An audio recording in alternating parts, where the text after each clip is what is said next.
इस वीडियो में हम जानेंगे कि कैसे महर्षि अष्टावक्र ने आचार्य बंदी का अभिमान तोड़ा।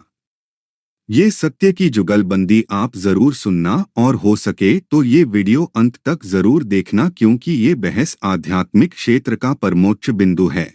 धन्यवाद। हे ईश्वर, तेरा लाख लाख धन्यवाद कि तूने अष्टावक्र जैसा महापुरुष इस पवित्र भारत भूमि को प्रदान किया। महर्षि अष्टावक्र को और उनके अष्टावक्र गीता को मेरा कोटि कोटि प्रणाम।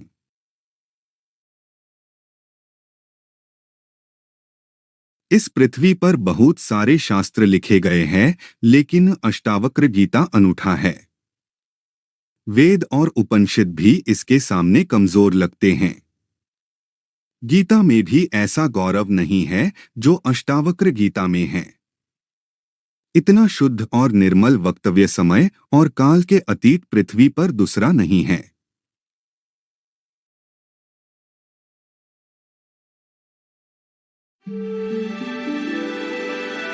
युग बीते पर सत्य न बीता, सब हारा पर सत्य न हारा।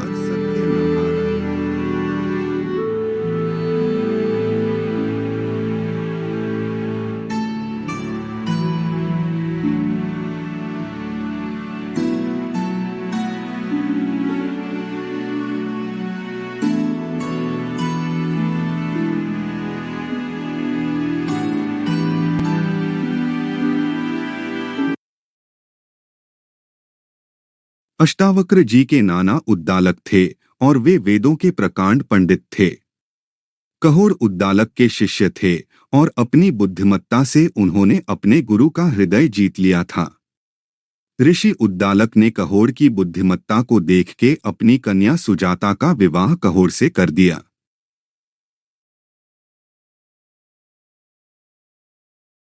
एक दिन ऐसा हुआ कि महर्षि कहोड़ वेद के किसी मंत्र का उच्चारण बता रहे थे।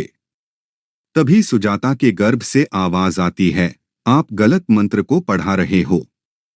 इतना सुनकर महर्षि कहोड़ को गुस्सा आ जाता है और वह अपने अजन्मे पुत्र को ही श्राप दे देते हैं कि जाओ तुम 8 जगह से टेढ़ा पैदा होगे।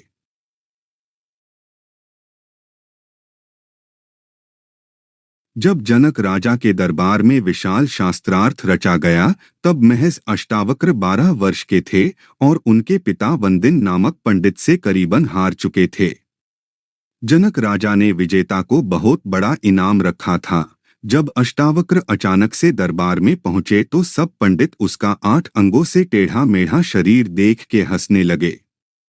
अष्टावक्र भी हंसने लगा तो राजा ने कहा, तू क्यों हंस रहा है?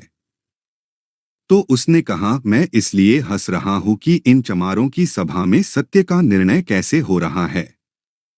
पूरे दरबार में ये सुन के सन्नाटा छा गया। सम्राट ने पूछा, तेरा मतलब? उसने कहा, इनको सिर्फ मेरी चमड़ी ही दिखाई पड़ती है, मैं दिखाई नहीं पड़ता। राजा जनक काफी प्रभावित थे ये सुन के।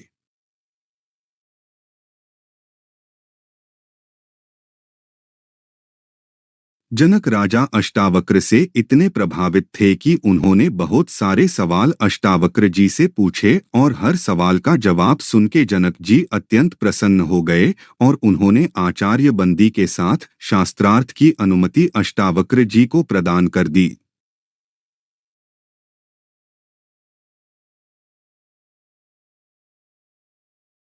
अभी हम देखेंगे कि आचार्य बंदी और महर्षि अष्टावक्र के बीच शास्त्रार्थ की बहस कैसे होती है।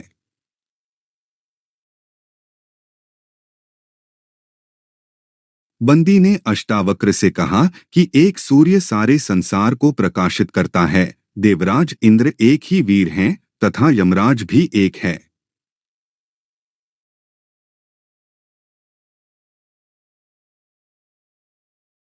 अष्टावक्र बोले कि इंद्र और अग्निदेव 2 देवता हैं।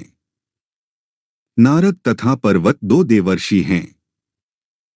कश्यप के पुत्र नारद और पर्वत देवर्षि माने गए, किंतु जनसाधारण देवर्षि के रूप में केवल नारद जी को ही जानता है।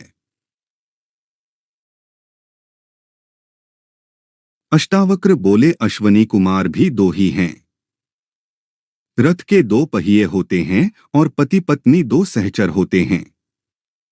बंदी ने कहा कि संसार तीन प्रकार से जन्म धारण करता है। पिंडज, अंडज, उद्बीज। कर्मों का प्रतिपादन तीन वेद करते हैं, ऋग्वेद, यजुर्वेद, अथर्ववेद। तीनों काल में यज्ञ होता है, सुबह, दोपहर, शाम।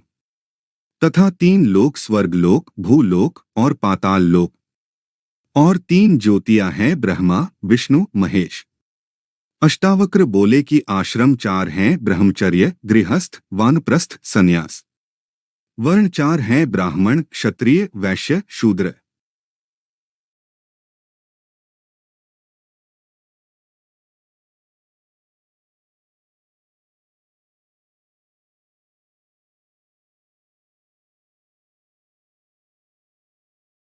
अष्टावक्र बोले कि दिशाएं चार हैं, पूर्व, पश्चिम, उत्तर, दक्षिण। ओंकार, आकार, उकार तथा मकार, ये वाणी के प्रकार भी चार हैं।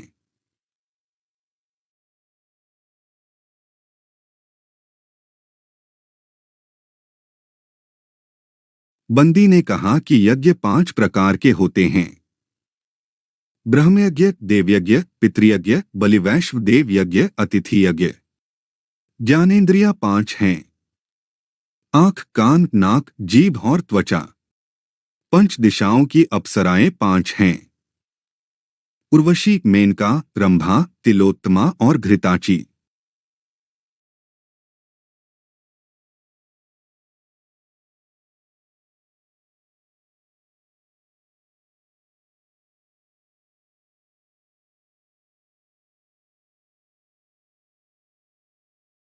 पवित्र नदियां पांच हैं, गंगा नदी, यमुना नदी, त्रिवेणी संगम, कावेरी नदी, गोदावरी नदी। तथा पंक्ति छंद में पांच पद होते हैं। वेदों में यह एक प्रयुक्त छंद है। इसमें कुल 40 वर्ण मात्रा होते हैं। पंक्ति कहने का मूल पांच पादों से हैं।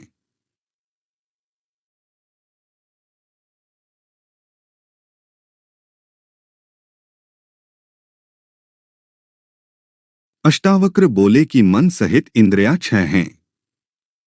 दक्षिणा में 6 गौएं देना उत्तम है। ऋतुएं 6 होती हैं, वर्षा, ग्रीष्म, शरद, हेमंत, शिशिर, वसंत। कृतिकाएं 6 होती हैं। हिंदू भगवान कार्तिकेय को पालने वाली 6 कृत्तिकाएं शिव संभूति, प्रीति, सन्नति, अनसूया और क्षमा हैं।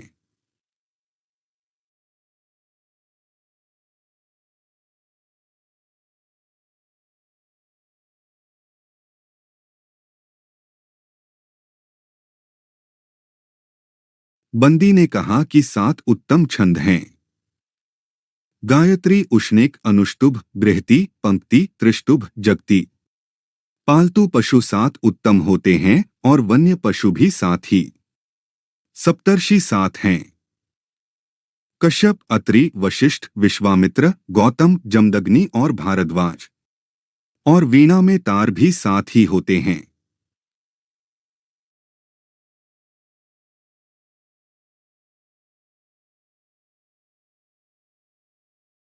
अष्टावक्र बोले कि 8 वसु हैं, घर, ध्रुव, सोम, विष्णु, अनिल, अनल, प्रत्यूष और प्रभास।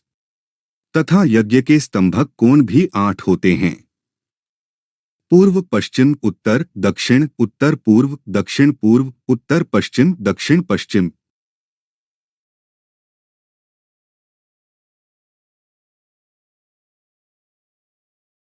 बंदी ने कहा कि पितृयज्ञ में समिधा 9 छोड़ी जाती है।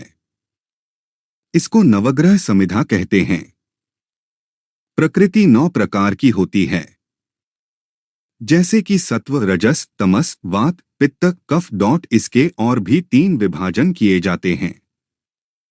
तथा बृहति छंद में अक्षर भी 9 ही होते हैं।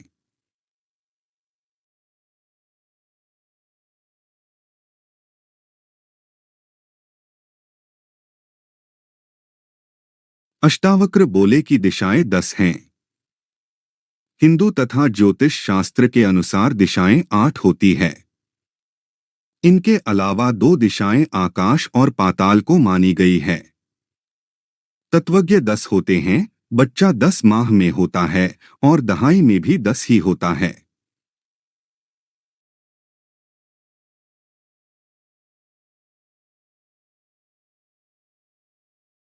बंदी ने कहा कि 11 रुद्र हैं।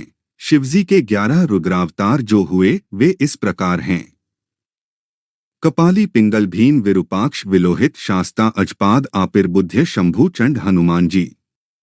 यज्ञ में 11 स्तंभ होते हैं और पशुओं की 11 इंद्रियां होती हैं।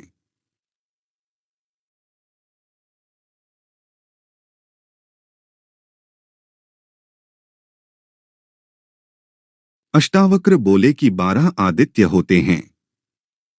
ये कश्यप ऋषि की दूसरी पत्नी अदिति से उत्पन्न 12 पुत्र हैं। ये 12 हैं अंशुमान, अर्यमन, इंद्र, त्वष्टा, धातु, पर्जन्य, पूषा, भग, मित्र, वरुण, विवस्वान और विष्णु।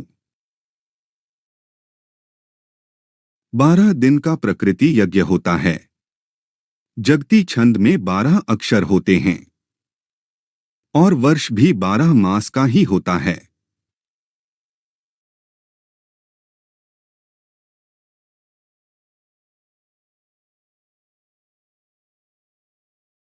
बंदी ने कहा कि त्रयोदशी उत्तम होती है। पृथ्वी पर 13 द्वीप हैं। इतना कहते कहते बंदी श्लोक की अगली पंक्ति भूल गए और चुप हो गए। इस पर अष्टावक्र ने श्लोक को पूरा करते हुए कहा कि वेदों में 13 अक्षर वाले छंद अति छंद कहलाते हैं और अग्नि, वायु तथा सूर्य तीनों 13 दिन वाले यज्ञ में व्याप्त होते हैं।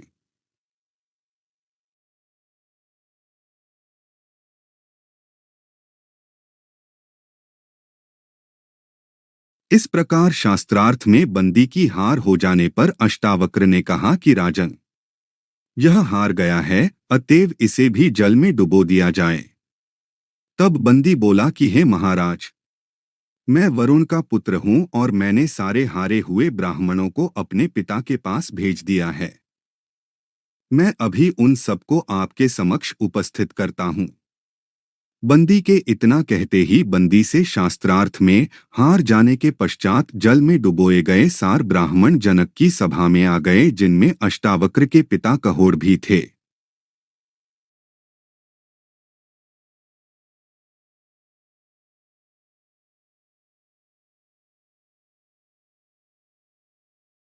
अष्टावक्र ने अपने पिता के चरण स्पर्श किए। तब कहोड़ ने प्रसन्न होकर कहा कि पुत्र, तुम जाकर समंगा नदी में स्नान करो, उसके प्रभाव से तुम मेरे शाप से मुक्त हो जाओगे। तब अष्टावक्र ने समंगा नदी में स्नान किया और उसके सारे वक्र अंग सीधे हो गए।